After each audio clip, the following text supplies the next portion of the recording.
But praise the Lord mga igsoon nga ang iyang pulong continue mga igsoon padayon nga nag-umol nga nato mga igsoon. Padayon nga nagpadayag nato og mga topics kayo nga mga kamaturan pagpadayag mga igsoon aron ang atong pagkinabuhi baka kinabuhi kita diya sa balaang kinabuhi. Diya sa Dios nung kinabuhi mga igsoon.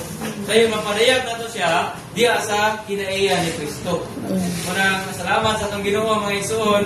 Muna ang pagi aron dili ta masaway diya sa pagkabalaan mga igsoon. Ang atong kasing-kasing ipatumong ragid nato sa atong Ginoo. Bat ang atong kasing-kasing mao sa busab man unsa man atong gikinahanglan si Kristo mga igsoon. Amen. Siya yun ang makalig-on sa atong kasing-kasing.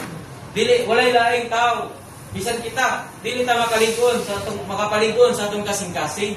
Kaya ang atong kasing-kasing mga igsoon, fragile, weak, dali na kayo mabuak mga igsoon, dali na kayo mausap. But, ang atong Ginoo mga igsoon, siya mo'y makalig-on sa atong kasing-kasing.